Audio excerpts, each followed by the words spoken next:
Hi, I'm Julie and I'm here for another encouraging word today. And today is a special day. Do you know what day it is? Well, it's Wednesday. It's March 17th and I'm wearing green. That's your hint. That's right. Today is St. Patrick's Day. And what most of us know about St. Patrick's Day is it's a day we need to wear green or we might get pinched. Now, I don't think anybody's going to pinch me, but it did make me think a little bit more about why we call this St. Patrick's Day and why we commemorate it the way we do. So I did a little reading.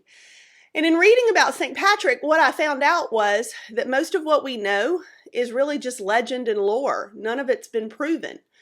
There are some things, though, that we do know about him, and I think they're the most important things. And I think we can actually learn a lot from him. See, he was born in about 387 AD, and at a really young age, 16, he was kidnapped by Irish pirates into slavery. And for 6 years, that's how he lived his life. And later, when that time of his life was over, he told everyone that the way he got through those 6 years was by prayer, by connecting with God. So as he lived his life with all that in his background all the time, he felt the calling to become a priest. And so he became a priest. And the thing that he wanted to do, what God really laid on his heart, was he wanted to go into other lands and teach people about God, people who had no idea about God. Now, he started out in France, but what's really amazing to me about St. Patrick is that he actually went back to the land where he was a slave to preach to these people, to tell them the good news about Jesus Christ. And to me, that's just amazing.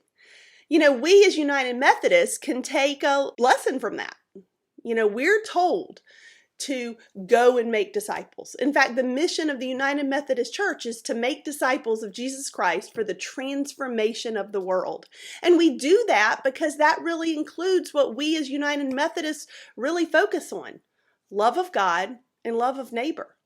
And we're told in the book of Matthew, "Go, therefore, and make disciples of all nations, baptizing them in the name of the Father and of the Son and of the Holy Spirit, teaching them to observe all that I have commanded with you.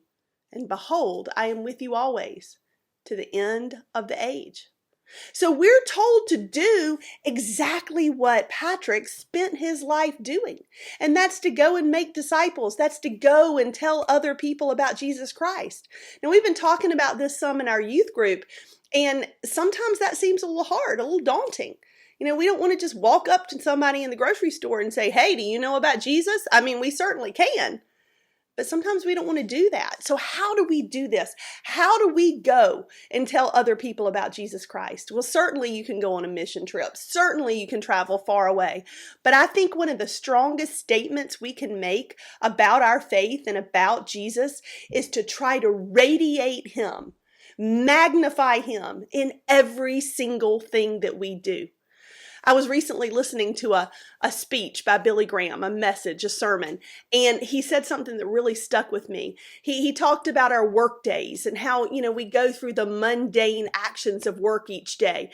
But he said, when you are a Christian, you work for the Lord. So spend every day, every action, every interaction that you have as if you're working for the Lord, because you are. I think that's one of the greatest ways to witness for Christ. To every single day, try to live out what he has taught us and try to share that with other people.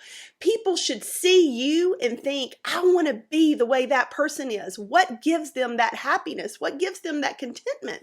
And when they ask, we'll tell them, "I'm a follower of Jesus Christ." So let's focus on that this week. I encourage each of us, myself and all of you, to just focus on living our life as if we are trying to show Jesus Christ to everyone around us. And I think when we do that, we really can aim for the transformation of the world. Have a great day. I'll see you tomorrow.